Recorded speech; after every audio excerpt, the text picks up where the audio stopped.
여러분 안녕하십니까? 혁신 라이프 코칭 연수원 ICC 창설자 신현근 정신분석학 박사입니다. 제가 이번에 클래스 EU 클래스 마켓에 저의 영상 강의를 개설하였습니다. 이번에 처음 개설한 강의는 정신분석적 인간 이해 과목입니다.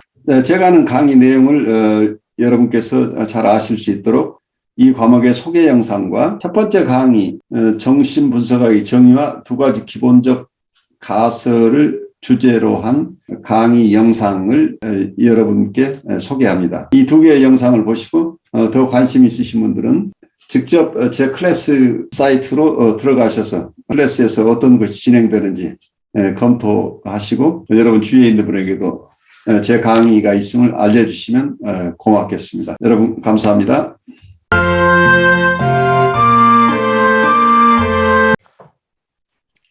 감정의 고립이라는 방어를 예를 들어보자. 이 경우 갈등을 일으키는 생각들은 주지화된 형태로 의식되지만 그와 관련된 불쾌한 감정들은 차단된다. 자아는 자유로운 현상들처럼 보이는 사고들이 의식 안으로 흘러 들어오는 것은 허락한다. 그러나 자아는 그 사고들에서 감정을 분리시킨다. 예컨대 환자는 강렬했던 성적 경험들을 초연하고 냉담한 투로 이야기할 수 있다.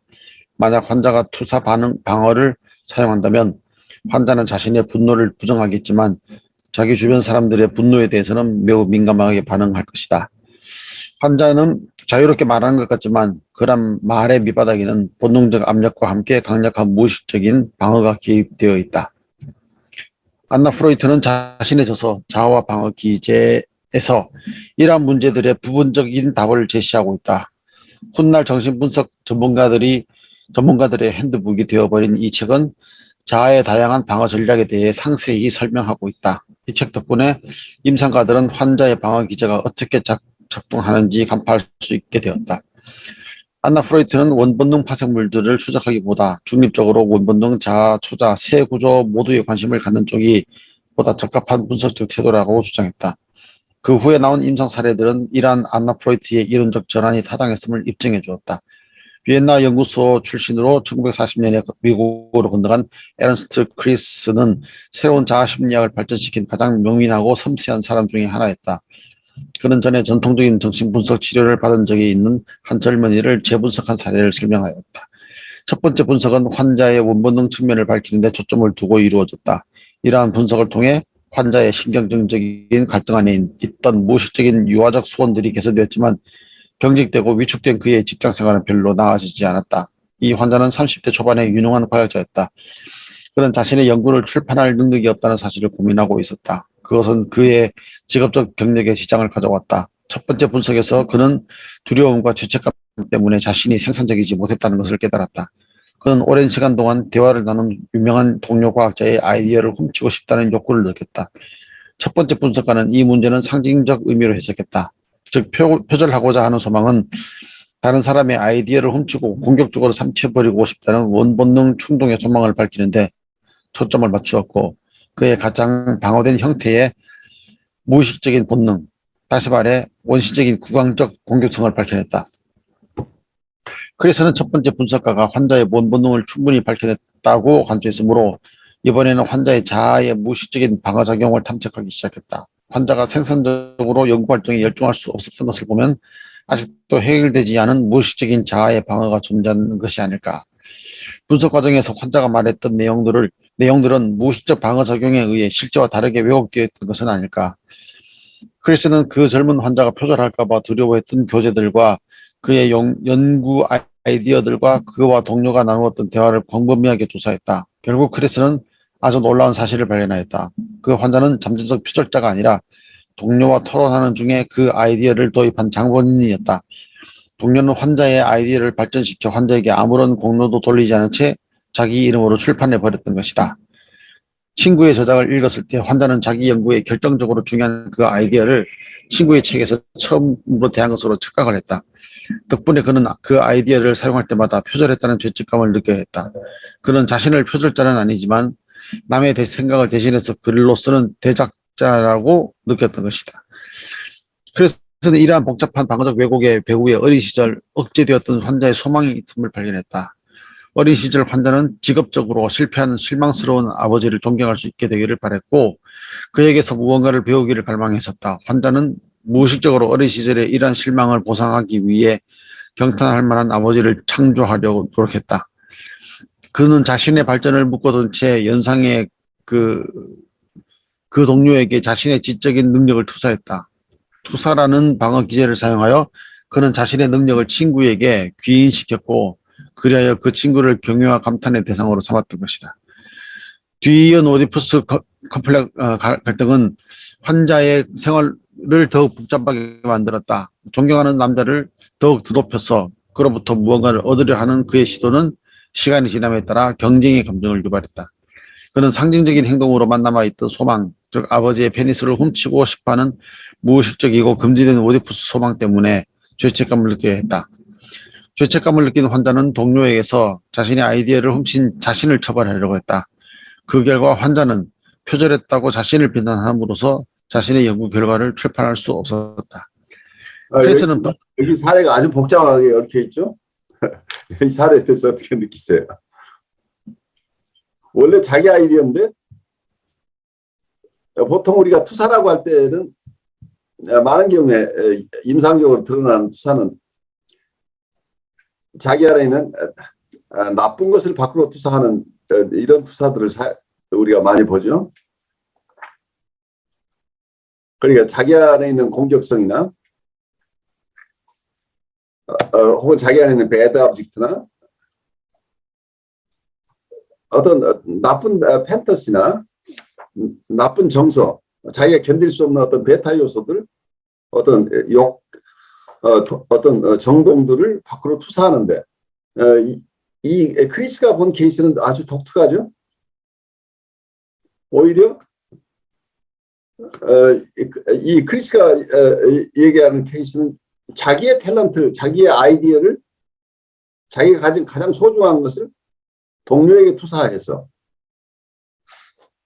동료가 그것을 가진 것으로 생각하고 동료를 숭배하고 존경하고 그 사람이 가진 것을 아주 귀하게 얘기. 근데 원래 자기 것이라는 걸 잊어버리고 동료의 것이라고. 그래서 자기가 만드는 자기가 창하는 아이디어임에도 불구하고 그 아이디어를 자기가 가져다 쓰는 것이 잘못된 것으로 이렇게 인식되기 때문에 자기의 저수를 할 수 없는 이런 어떤 묘한 패턴이 형성됐다고 보고 있죠.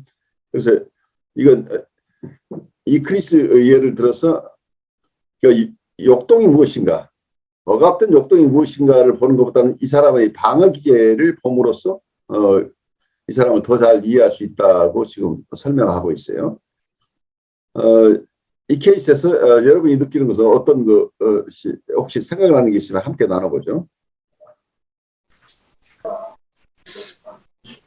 제가 보기에 그 원본능을 알아내고자 하는 그 목적과 그 다음에 방어를 통해서 방어를 알므로 인해서 궁극적으로 이 사례에서는 결국 또 다른 원본능의 그 욕구라 그럴까 이것을 아는 것으로 이렇게 결과가 나는 것 같아서 궁극적으로는 결국 같은 것을 찾고자 하는 듯한 느낌이 들거든요. 네. 근데 방어를 충분히 알지 못하면 원본능을 제대로 잘 알아내기가 힘들다는 게 좀 차이점인 것 같기는 한데, 네, 그런 좀 느낌을 받았습니다. 좋아요. 그래서 이 부분 결론 부분을 우리가 가보죠. 그러니까 우리가 이 방어의 기능들을 충분하게 이해하지 못하면서 바로 원본능만 얘기를 하고, 우리 원본능은 심플하잖아요. 성적 본능과 공격적 본능. 그럼 우리 어느 내담자를 본다고 할 때 이분의 성적 본능이 억압돼 있다. 아니면 성적 본능이 위장돼 있다. 아니면 공격적인 본능이 억압돼 있다.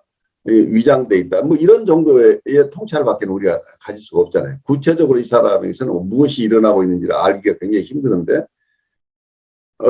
이런 방어 시스템이 어떤 형식으로 만들어졌고 그 방어 시스템이 어떻게 기능하고 있는지, 특히 무의식적인 방어 시스템이니까 이 부분을 잘 이해할 때 그 원본능, 어떤 원본능과의 관계에서 이런 것들이 일어나고 있는지를 좀 더 자세하게 볼 수 있는 길이 있을 것이다 라는 측면에서 본다면, 여기서는 우리의 마음의 기구 중에 원본능과 자아와 초자아 모두에 동일한 비중을 둬야 된다 이렇게 설명을 하고 있지만, 그다음 일반적으로는 원본능 분석, 그러니까 이드 분석보다 이고 분석이란 이드를 중심으로 분석하는 것보다 이고를 중심으로 분석한다. 근데 이고의 중요한 기능이 방어작용이니까 방어 분석이라는 게 이고 사이칼리 속에서 굉장히 크게 드러나죠. 이제는 원본능을 자유현상을 통해서 어떤 원본능의 내용, 어떤 역동의 내용들을 찾아가는 자유현상 기법이 굉장히 강조됐다고 한다면 이드 사이칼로지 쪽의 입장이죠. 이드 사이칼로지 속에서는 원본능, 어떤 역동, 이것을 찾아가고 싶어 하는데, 찾아가는 건 좋은데 실제로 임상을 쭉 하다 보니까 프로이드 입장에서는 그게 그렇게 쉽지가 않더라는 거예요. 많은 저항에 부딪히고 그게 그 내용이 잘 파악되지 않는 이런 임상적인 어려움들을 겪었겠죠. 그러면서 어떤 이 방어 중심으로, 근데 방어가 무의식적인 방어가 엄격하게 작용하고 있다는 거야. 그래서 좀 더 깊어지면서 초자와도 무의식적인 기능이 굉장히 많이 있다고 하는 것. 그래서 원본능이 다 무의식 속에 있는데 우리가 자아는 우리의 이성, 리슨을 대표하는 그리고 현실과 우리의 원본능 간의 중재자 역할을 하고, 어떤 경우에는 뭐 이드 슈퍼이고 그리고 외부 현실까지를 중재해내는 이런 역할을 한다고 하는데, 이 중립적인 입장, 어떤 면에서 거기에서 중재자 역할을 하는 이고의 기능 중심으로 우리의 마음을 이해하려고 했다고 하는 점에서 원래 이드 중심의 이론에서 이고 중심의 이론으로 발달하게 됐다. 그리고 이고 중심의 이론 중에서는 이고가 가지고 있는 방어 기능에 굉장히 큰 중점을 두었다고 하는 측면에서 이고 사이칼로지가 이드 사이칼로지하고 대별되는 어떤 학파를 이루었다고 볼 수 있고, 그리고 거기에 가장 중요한 테크닉이 방어 분석으로 발달하게 되었다. 보통은 이렇게 설명을 하죠. 이 케이스가 아주 재미있는 케이스인데 이 케이스를 어떻게 마지막에 이해했는지 따라가 보죠. 크리스는 분석 기술을 전환함으로써 치료를 성공적으로 이끌었다. 예전의 본능적 갈등을 밝히는 전통적인 분석을 넘어서 그는 자아의 작용과 환자의 표면적 행동에 대한 상세한 분석을 더하였다. 그는 이렇게 적고 있다. 두 번째 분석의 해석들은 많은 상세한 행동들을 포괄하여 현재와 과거, 성인기 증상과 유아기 환상을 연결시켜주는 길을 열어줌으로써 첫 번째 분석에서 나온 것들을 상당히 구체적으로 보충해 주었다. 그러나 중요한 점은 표면의 탐색이었다. 문제는 환자가 어떻게 표절을 할 위험에 처했다는 감정을 갖게 되었는지를 밝히는 것이었다. 이러한 탐색을 위해서는 원본능 충동들을 재빨리 직접적으로 해석하는 대신 환자의 행동의 다양한 측면들을 조심스럽게 살피는 과정이 필요했다. 1장에서 프로이트 자신도 방어가 감추고 있는 비밀들 뿐만 아니라 방어들 자체에 대해서도 점차 흥미를 갖게 되었다는 것을 언급했었다. 안나 프로이트는 다양한 자아의 방어 기제들을 연구하고 범주화함으로써 임상적 초점을 변화시켰다. 그녀는 방어 기제들의 작용 방식을 설명했을 뿐만 아니라 그것들을 그 형태와 작동 수준에 따라 배치하였다. 그녀의 연구들은 이전에는 주목받지 못하던 방어 기능 측면들에 대한 흥미로운 관찰들을 내놓았다. 일반적으로 내적 갈등과 그에 따른 초자아의 죄책감이 자아의 방어작용을 강화시키기도 하지만 부정과 같은 방어 기제는 외부 세계의 불쾌한 자극에서 비롯될 수 있다고 안나 프로이트는 말한다. 그녀는 일반적으로 부정은 정도가 심한 정신병리, 예컨대 정신병적 망상들에서 나타나는 방어 기제이기는 하지만 아동의 초기 발달 단계에서는 매우 정상적인 기제라는 사실 또한 밝혀냈다. 어린이들은 일상적으로 불쾌한 사실들의 존재를 부정함으로써 그것들을 제거해버린다. 그러나 그것이 그들의 전반적인 현실 검증 능력을 손상시키는 것은 아니다. 그녀는 성인이 투사 및 내사와 함께 부정을 방어 기제로 사용하는 것은 그에게 아동기 초기에 시작된 장애가 있다는 것을 암시한다고 말한다. 안나 프로이트는 성격의 전 기능 영역에 관련된 자아 과정의 보편성을 설명함으로써 자아를 그 자체로서 연구할 가치가 있는 정신분석학적 탐구의 대상으로 확립시켰다. 동시에 그녀는 정신분석학의 관심 영역을 증상으로부터 성격 양상으로, 다시 말해 정신병리에서 다양한 정상적인 성격 기능으로 확장시켰다.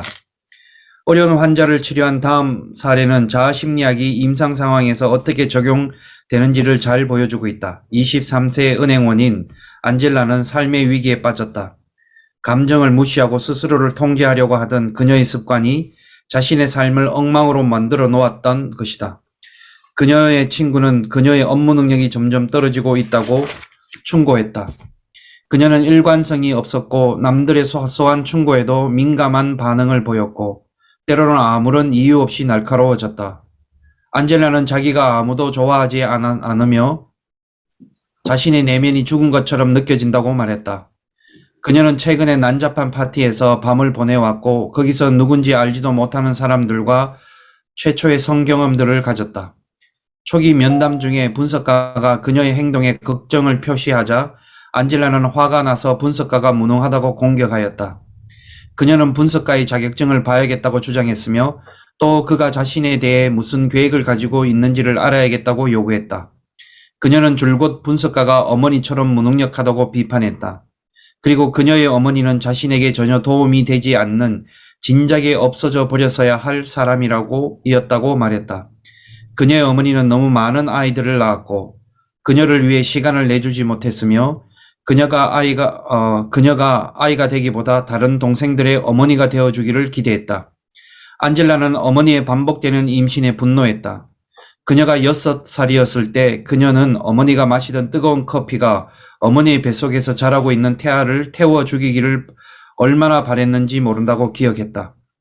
안젤라는 본격적으로 치료에 들어가면 자신에게 무슨 일이 생길는지 모른다는 불안을 지닌 채 다음 면담을 시작했다. 그녀는 망설이는 것 같았고 불안해 보였다. 치료를 받는다는 것은 다른 사람을 신뢰해야 하는 것이며 그녀는 그것을 힘겨워했다. 그리고 갑자기 그녀는 태도를 바꾸었다. 그녀는 분석가가 알고 싶어하는 것은 어떤 것도 말해줄 수 없다고 선언했다. 왜냐하면 자신은 스스로 나갈 수도 없고 아무도 들어올 수 없는 벽 뒤에 있기 때문이라는 것이다. 그녀는 분석가에게 조롱하는 투로 말했다. 어디 한번 내가 말하도록 해보시지요. 안젤라는 매우 극단적으로 저항하는 환자였다. 그녀는 마음에 떠오르는 모든 것을 자유롭게 드러내기는커녕 아무것도 보고하려고 들지 않았다. 처음에 분석가는 고전적인 프로이트의 방식을 따라 안젤라의 행동을 일종의 전의저항으로 생각했다. 분석가는 그녀가 자신의 본능적 욕구를 충족시키기 위해 분석가를 어떤 상호작용에 끌어넣음으로써 언어적인 분석 과정을 방해하고 있다고 분석했다. 분석가와 싸우는 것을 통해 환자는 자기의 어머니와의 관계에 뿌리를 둔 적대적인 감정들, 설명되고 분석되는 대신 분석가와의 관계에서 재현시키려 한다는 것이다. 그러나 그녀는 이런 해석을 전혀 귀담아 듣지 않았다. 자아 그 자체를 연구하라는 안나 프로이트의 충고는 자아심리학자들에게 안젤라와 같이 어려운 환자를 치료할 수 있는 새로운 방법을 제시해 주었다. 이러한 관점은 임상가들에게 직접적으로 환자의 감추어진 비밀들을 밝히기보다 환자의 정신구조를 밝힐 것을 권한다. 안젤라의 분석가는 그녀의 도발적인 공격성을 무시하지 않고 그들 사이에 세워진 벽이 무엇인가에 관심을 두었다. 그녀는 안젤라에게 그 벽에 관해 이야기해보라고 말했다. 분석가는 안젤라의 원본능 공격성을 해석하는 대신 안젤라의 자신을 보호하려는 욕구에 초점을 맞추어 분석했다. 분석가가 이러한 정신적 위장이 가지고 있는 중요성을 인정해주자 안젤라는 매우 서서히 대화에 참여하기 시작했다. 안젤라는 불안해질 때마다 여기 잠깐 머물러서 보시면 여기에서 나오는 것은 어떤 전통적인 정신분석의 해석 기법을 계속 사용하고 있죠. 그러니까 이건 클래시컬한 사이코애널리시스나 이고 사이칼리 쪽에서는 항상 치료의 방식은 치료의 도구는 해석이라고 보기 때문에 해석을 하는데 초기에 이고 사이칼리 쪽, 이드 사이칼리 쪽에서는 원본능을 해석해내려고 하는 쪽에 비중을 두었는데 이고 사이칼리 쪽에서는 이 방어 분석 중심이다. 혹은 이고의 기능 중심으로 초점이 바뀌었다는 것을 알려주고 있지만 그래요. 어떤 면에서는 초기에 고전적 정신분석 혹은 이드 사이칼리 쪽 입장에서 본다면 자유현상을 하게 되면 자유현상 속에서 억압되어 있는 어떤 역동들이 드러날 것이다 라고 봤는데 실제 해보니까 그게 잘 드러나지 않고 굉장한 어떤 저항들이 발생하는 거죠. 그러면 처음부터 아직 저항이 해소되지 않은 상태에서 원본능 해석을 한다고 하는 것 자체가 무리죠. 어떤 역동 해석을 하는 것 자체가 지금 이 감추어져 있는 것을 이게 감추어진 상태에서 빠져나오지 않은 상태에서 거기에 대한 해석을 무리하게 한들 별 도움이 되지 않더라는 이런 상황에서 안나 프로이드는 이러한 증상 하나하나를 밝히는 것보다는 환자의 그러니까 이 감추어진 비밀을 탐색하려고 너무 애쓰지 말고 이 내담자가 가지고 있는 정신 구조,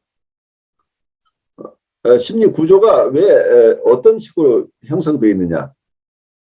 심리 구조라고 할 때는 아까 얘기한 마음의 3중 구조인데 이드, 이고, 슈퍼 이고인데 여기서 크게 봐서는 자아 중심으로 특히 자아의 방어 구조, 자아의 방어 기능들이 어떻게 형성되어 있는가. 그래서 어떤 환자의 정신 구조가 어떤 성격으로 이렇게 형성되겠죠. 그러니까 이 성격적인 측면들을 봐줘야 될 필요가 있는데 이 방어를 여기서 해석을 통해서 접근한다고 하는 점에서 요즘 현대에 와서 이 내담자가 뉴라티간 환자라고 한다면 이런 해석적인 방법으로 많은 도움을 줄 수 있을 텐데 뉴라티간 환자 수준에 가지 않고 보드라인 레벨의 환자나 사이카틱한 환자의 경우에는 이런 해석적인 방법이 또 통하지 않는다는 것도 이해를 해야 돼요.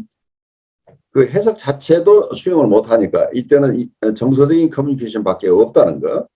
그 부분까지를 봐야 되는데 그 당시까지 이 안나 프로이드가 얘기하는 이 시점에서는 아버지 프로이드로부터 안나 프로이드의 이런 이 과정 속에서 고전적이거나 고전적 정신분석이나 자아심리학 쪽에서는 환자층을 뉴라틱한 환자로 국한하고 있다.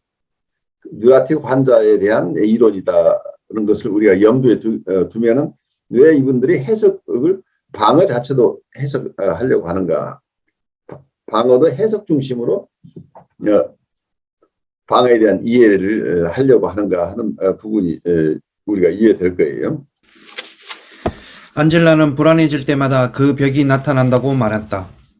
사람들이 자신에게 너무 친절할 때, 너무 화가 나 통제력을 잃게 될지도 모를 때 그녀는 불안을 느낀다고 했다. 그 벽 뒤에서 숨으면 그녀는 보호를 받을 수 있었다. 그러나 동시에 그 벽은 그녀를 다른 사람들과 단절되게 만들었고 그녀로 하여금 감정을 삶의 한 부분으로 받아들일 수 없게 만들었다. 그녀가 최초로 벽을 경험한 것은 5살 때 일이었다. 막 학교를 다니기 시작한 그녀는 다른 아이들 곁에 있으면 그들이 자기에게 무엇인가를 던질까봐 두려워했다고 한다. 그해부터 그녀는 자기 주위를 둘러싼 크고 흐릿한 원형의 공간을 느끼기 시작했다. 그런 느낌이 들기 시작하자 안젤라는 마비되어 움직이거나 반응할 수 없게 되어버렸다. 그녀의 사회적 위축은 다른 사람들이 알아채지 못한 채 진행되었다. 그녀는 자신이 누군가 다른 사람의 머릿속에 있는 하나의 생각이라고 느끼기 시작했다. 안젤라의 어머니는 항상 절망감에 쌓여있는 지쳐있고 감정적으로 변덕스러운 여자였다. 과격했던 젊은 시절에 그녀는 자신의 열망을 엄격히 제한한 이탈리아의 보수적인 분위기가 싫어서 고향을 떠났다. 그녀는 새로운 나라에서 자신의 경력을 쌓으려고 억척스럽게 일했다. 그러나 산하 제한을 금하는 카톨릭 신앙 때문에 그녀는 계속 아이를 낳아야 했고 그에 따르는 의무에 눌려 절망하게 되었다. 안젤라는 어머니가 자신에게 이렇게 말했던 것을 기억했다. 네가 어렸을 때에 내가 한 일이라고는 네게 소리 지르는 것뿐이었다. 또 안젤라는 어머니가 부엌 서랍에서 날카로운 칼을 꺼내 자신들에게 들이밀었던 일을 기억했다. 어머니는 그녀에게 이렇게 말했다. 이 온갖 너절한 것들로 나를 죽이려 들지 말고 자 어서 날 해치워. 어린 시절 안젤라는 넘치는 집안일에 지쳐 어머니가 무섭고 변덕스럽게 행동했다고 생각했다. 그녀의 공상 속에는 뚱뚱하고 탐욕스러운 여자아이가 있었다. 그 아이는 자기가 원할 때 사람들이 곁에 있지 않으면 화를 냈고 자기를 버리고 떠난 사람들의 눈을 뽑았다. 안젤라는 공상 속에 존재하는 한 남자에 대해서도 이야기했다. 그 남자는 지하실에 살고 있는데 내가 나쁜 일을 하면 지하실에서 올라와서 나를 괴롭히지요. 그 남자는 잘못의 대가로 그녀를 쳐버렸다. 아무리 사소한 잘못을 했더라도 그 남자는 그녀를 매질했다. 그리고 그것은 그녀가 성장함에 따라 성적인 고문으로 바뀌었다. 안젤라는 사람들의 사랑과 돌봄을 받는 이 아이들을 시기했다. 그래서 그 아이들이 병들거나 끔찍한 사고를 당하거나 끔찍한 처벌을 받는 공상을 하곤 했다. 한 번은 그녀가 매우 부러워하던 하구가 차에 치여 죽은 일이 있었다. 그녀는 자신의 공상 때문에 그러한 사고가 일어났다고 두려워했다. 그러자 지하실의 그 남자는 그녀를 고문하는 것으로 부족했던지 죗값으로 그녀에게 자해할 것을 명령했다. 그녀는 자신의 생각을 보다 잘 통제하기 위해 남몰래 자기 몸을 제어하기 시작했다. 지금까지 나온 걸로 봐서는 어때요? 이분이 뮤라티건 환자라기보다는 보드라인 레벨의 환자처럼 보이죠. 그래서 과거에는 이 어떤 보드라인이라는 개념 자체가 없었어요. 보드라인이라는 개념 자체가 없었기 때문에 이게 명료하지 않은데 쉽지 않은 환자를 크리스가 어떻게 도왔는지 어떤 방어 중심으로 해석을 하니까 좋아졌다고 얘기를 하지만 그렇게 심플하지가 않죠.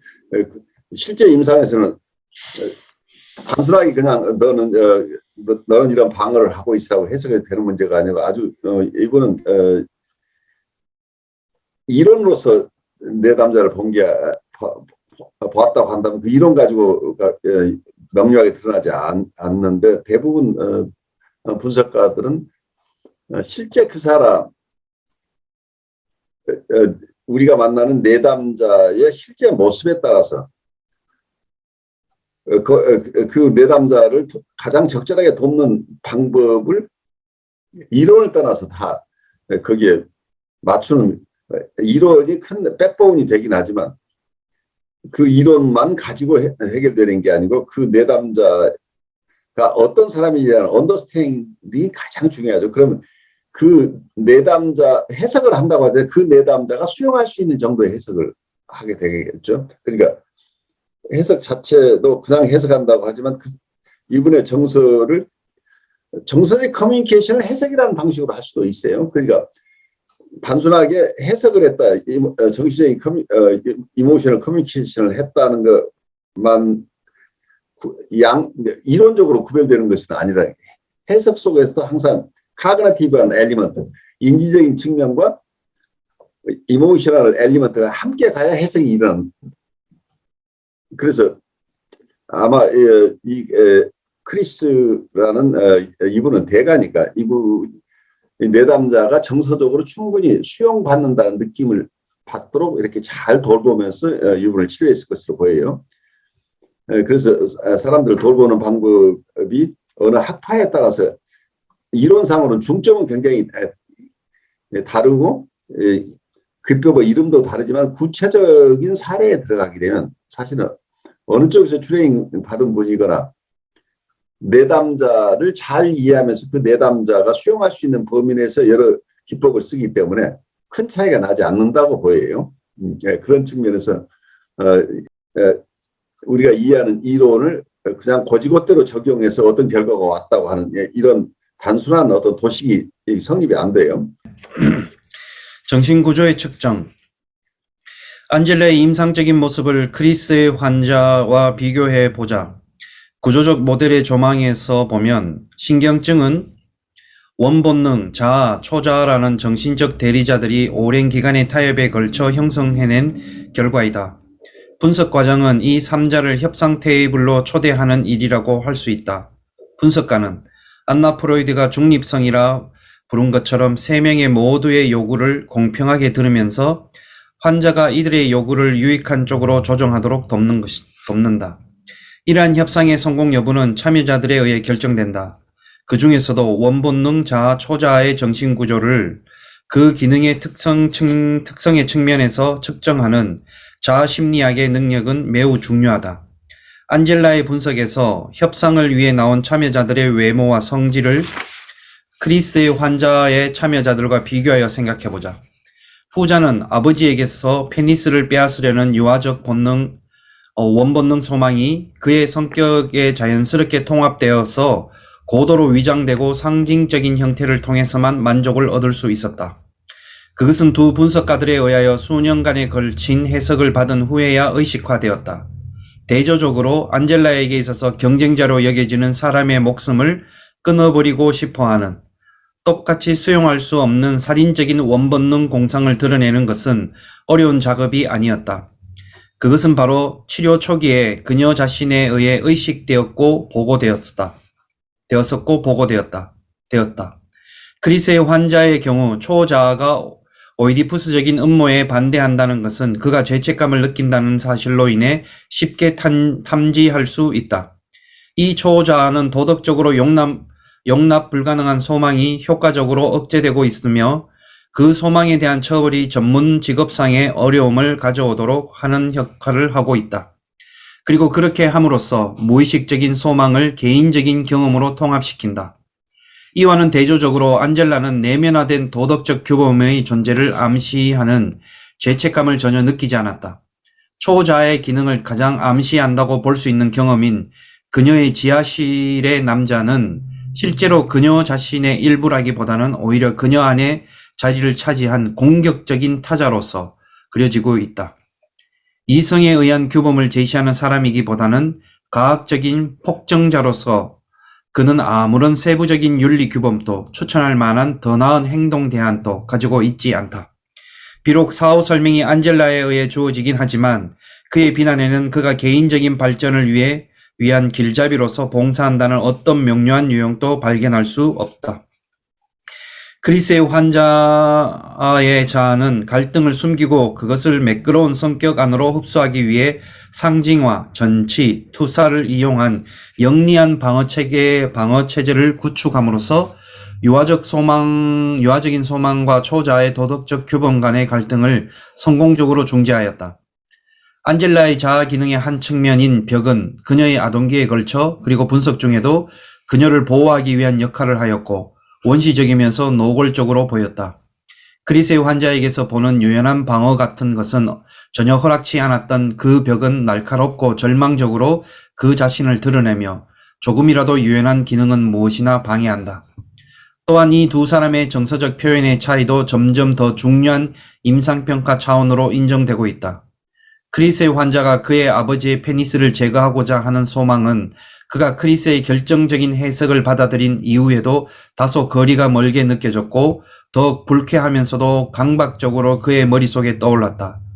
의식화가 되었을 때 그 살인적인 소원은 크리스의 환자가 그의 아버지를 높이 평가하고 감사히 여기고 있었기 때문에 본질적으로 갈등스러운 것이었다. 이에 비해 안젤라의 소원은 매우 다른 느낌을 가지고 있다. 안젤라가 화날 때 그녀는 강렬하고 원시적이며 억제되지 않은 감정으로 자기가 다른 사람들을 상처 입히고 해치는 것을 아무렇지 않게 느꼈으며 그들에 대해 전혀 좋은 감정이 없다고 말했다. 안젤라의 분석가는 그녀의 자아와 초자아, 원본능의 주장들 간의 타협을 재협상토록 해야 했다.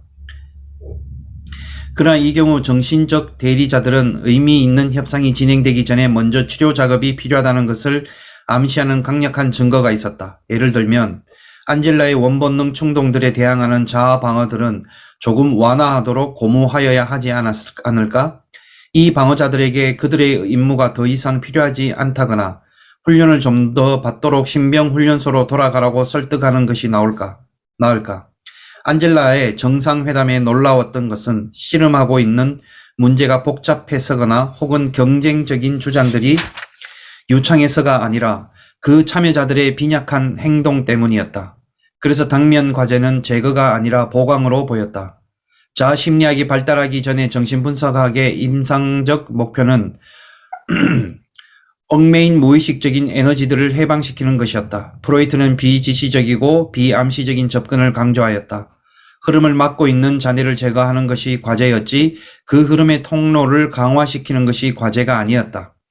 그러나 안젤라와 같은 환자들의 방어를 증진시키고 자아 기능의 발달을 도모하는 것은 그 통로를 만들 재료를 명시하는 것을 포함해서 그것을 고칠 수 있도록 기본 구조에 대한 청사진을 설계하는 것이 요구된다. 여기서 굉장히 중요한 얘기를 하고 있죠. 여기서 원래 프로이드는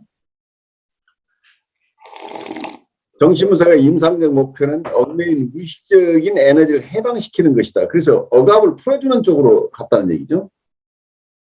그런데 자아심리학으로 오면서 어떤 방어 기능을 좀 더 구체적으로 연구하게 되고 그 인격 구조 전체를 보게 된다고 하는 얘기를 여기서 설명하고 있어요. 그래서 이 안젤라라고 하는 분을 요즘 입장에서 본다면 보드라인 환자라고 본다면 보드라인 환자는 어쩌면 억압이 깊이 돼 있지 않은 분들이에요. 그 요즘 개념으로 보면 어떤 크리스의 환자 같은 분은 죄의식이 굉장히 죄의식을 느끼고 그리고 굉장히 깊이 억압돼 있어서 쉽게 무의식에 있는 것이 의식으로 돌아오지 않는 이런, 그래서 겉으로 보면 말짱한 사람들이죠. 그런데 이분들이 항상 요즘 얘기로 한 러브 앤 헤이트, 동일한 대상에 대해서 사랑하는 마음과 미워하는 마음이 동시에 있어서 이게 굉장히 불편한 사람들이라고 이렇게 보통 얘기를 하는데, 이 보드라인 환자들은 뭘 억압해서 문제가 되는 게 아니고 이분들은 오히려 스플리팅을 한다고 봐요. 그래서 이분들은 미워하는 마음과 싫어하는 마음, 이것이 교차적으로 일어나는. 그래서 억압되어 있는 게 누구를 미워하고 하는 것이 어떤 사람은 나는 전혀 미워하지 않는 사람이라고 하면서 무의식적에 미워하고 있는 사람과, 어떤 분은 좋을 때는 무척 좋은 모습으로 드러나는데 대놓고 싫다고 비난하는 것이, 이게 교차적으로 일어나는 보드라인 레벨의 환자들은 전혀 다른 심리 구조를 가지고 있는 거죠. 그래서 여기서도 안젤라와 같은 환자들은 방어를 증진시키고 자아 기능의 발달을 도모하는 것은 그 통로를 만들 재료를 명시하는 것을 포함해서 그것을 고칠 수 있도록 기본 구조에 대한 청사진을 설계하는 것을 요구된다. 그래서 어떤 이거의 기능들을 강화해주는 쪽으로 지금 얘기를 하고 있죠. 저자는 관계적 이론가예요. 이 두 번째 사례 자체는 보드라인 환자예요. 그러니까 대비가 조금 어려워지죠.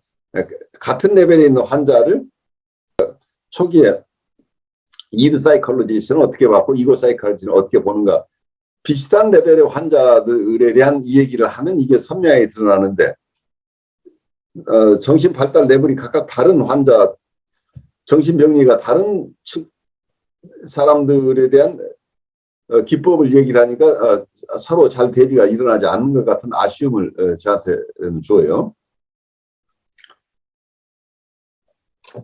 우선 이거 사이콜로지 오늘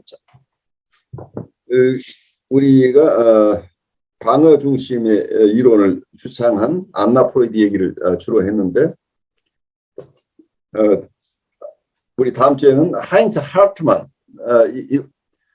이분은 어댑테이션, 적응을 중심으로 하는 이론을 굉장히 잘 발달시켰는데 하트만과 그 동료들이 미국에서 발달시킨 이론들을 우리가 또 다음 시간에 좀 자세하게 들여다보면 좋겠어요. 교수님 이야기 들으니까 조금 정리가 되는 부분이 있는데요. 그러니까 방어를 해석해서 신경증자는 그걸로 이렇게 통찰이 일어나서 변화가 있지만 안젤라 같은 경우에는 방어를 해석하는 게 아니라 해석뿐만이 아니라 그 자아의 기능을 강화시켜주는 그 작업이 들어가야지만 이제 정말 실질적인 변화가 있을 거라고 이제 이해를 했는데 그렇게 이해를 하니까 훨씬 더 선명하게 구분이 되는 것 같고요. 그러면 어떻게 하면 이 안젤라 같은 사람이 이제 자아가 강화돼서 방어를 더 잘한다고 해야 되나? 그렇죠. 네, 그렇게 할 수 있을 방어 기능이 강화될 수 있어야죠. 그런 뭐 방법이라고 한다면 뭐 어떻게 하면 좋을지 좀 생각이 들었습니다. 좋아요. 그래서 이게 모던 사이코아날리시스, 현대정신분석 쪽에서는 이런 레벨의 사람들은 우리가 저항에 조이닝하라고 얘기를 하죠. 저항이라는 말은 방어죠. 방어를 오히려 더 잘할 수 있게 도와주는 상당한 기간이 필요하다. 우리가 바로 이 사람들 해석을 해서 너는 이러고 있어라고 그 자기의 실상을, 이 사람의 비밀을 드러내거나 아니면 방어하는 모습을 설명해 주는 것 가지고 되는 게 아니고 오히려 그 현재의 방어를 더욱 잘하도록 도와줌으로써 이분 스스로가 그렇게 안전한 공간에서, 안전한 분석의 스페이스에서 이분이 자기 스스로를 자기가 선택하는 거죠. 자기가 드러내고 싶은 것은 드러내고 드러내고 싶지 않은 것은 드러내지 않도록 보장해 주는 거죠. 아직 드러내고 싶지 않은 것까지 드러내라고 우리가 우기지 않는다는 얘기죠. 오히려 어떤 센서티브한 부분이 있으면 그 부분을 드러내면 자극이 심해지기 때문에 이분들 자극이 심하면 저항이 굉장히 심해져요. 그걸 견딜 수 없으니까.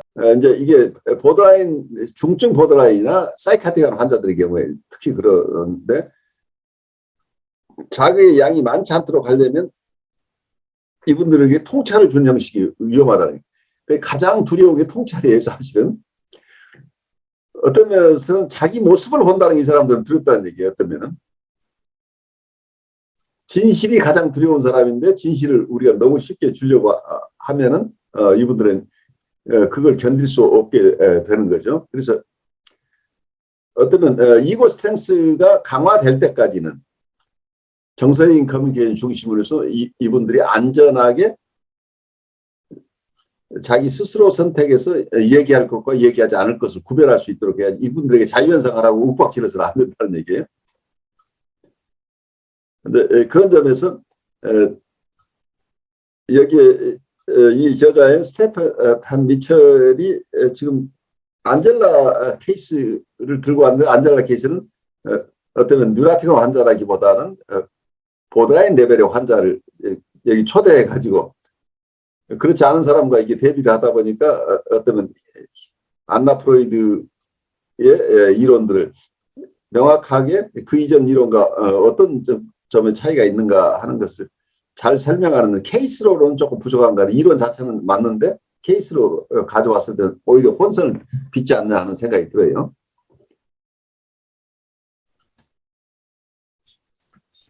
안젤라 사례를 보니까 거의 현대정신분석 쪽에 가까운 이야기를 다루는 것 같아요. 그렇게 됐죠. 그러니까 이게 안나 프로이드 얘기 아니고 현대정신분석 얘기를 그러니까 이 저자들이 어떤 안나 프로이드를 충분히 이야기했다기보다는 요즘의 기법 중심으로 이분들이 이해하고 있지 않은가 싶어요.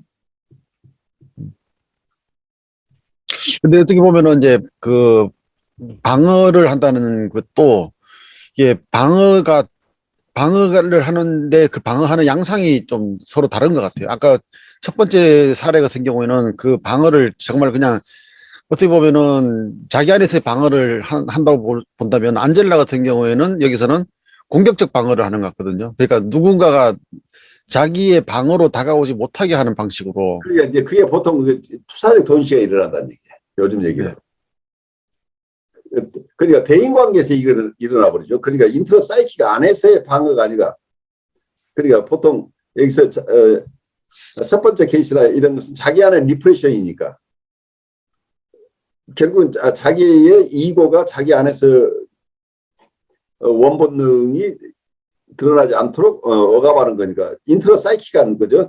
한 사람, 그 원퍼슨 사이콜로지죠. 한 사람 안에 일어나는 건데, 여기 보드라인 레벨에 가면은 프로젝티브 아이덴티피케이션을 사용하니까 자기 안에 있는 심리적인 요인들, 심리적인 특히 자기의 정동을 자기가 감당하지 못하면 밖으로 배출하니까, 밖으로 방출된 것을 누군가가 처리해 줘야 되기 때문에 인터퍼스널한 관계가 일어나죠. 그런 점에서 이 방어가 외부 대상과의 관계 속에서 이 방어작용들이 드러나기 때문에 첫 번째 케이스하고 두 번째 케이스는 서로 전혀 다르죠. 그러니까 첫 번째 케이스는 해석을 통해서 방어를 이해할 수, 어쩌면은 그 첫 번째 케이스 그 사람도 자기가 무의식적으로 방어하고 있지만은 뭐랄까요? 무의식적으로 그걸 방어하고 있다는 걸 느꼈을 수도 있을 것 같아요. 억압을 하니까. 근데 이제 안젤라 같은 경우에는 그걸 자기가 방어한다고 생각하는 게 아니라 공격한다고 생각하기 때문에 방어가 공격적으로 나가기 때문에 그 누군가가 해석을 해주면은 자기를 도와주는 게 아니라 그 자기가 공격적으로 막고 있는 그걸 공격적으로 접근해 온다고 생각하니까 결국은 그 해석 자체가 안젤라한테는 도움이 되는 게 아니라 그 방어를 더 강화시켜 나가는 그런 상황이. 그렇죠. 그러니까 이분들에게 해석하면 저항이 더 심해져요. 저항이 심하다 결국은 방어가 더 강화된다는 얘기죠. 왜 이거가 강화되는 게 아니고 저항이 더 방어가 강화되는 이런 상황이 되는 거죠. 그래서 이분들을 대하는 기법이 각각 달라져야 된다는 얘기죠. 여러분 안녕하십니까. 혁신 라이프 코칭 연수원 ICC 창설자 신현근 정신분석학 박사입니다. 제가 이번에 클래스 클래스 마켓에 저의 영상 강의를 개설하였습니다. 이번에 처음 개설한 강의는 정신분석적 인간 이해 과목입니다. 제가 하는 강의 내용을 여러분께서 잘 아실 수 있도록 이 과목의 소개 영상과 첫 번째 강의 정신분석학의 정의와 두 가지 기본적 가설을 주제로 한 강의 영상을 여러분께 소개합니다. 이 두 개의 영상을 보시고 더 관심 있으신 분들은 직접 제 클래스 사이트로 들어가셔서 클래스에서 어떤 것이 진행되는지 검토하시고 여러분 주위에 있는 분에게도 제 강의가 있음을 알려주시면 고맙겠습니다. 여러분 감사합니다.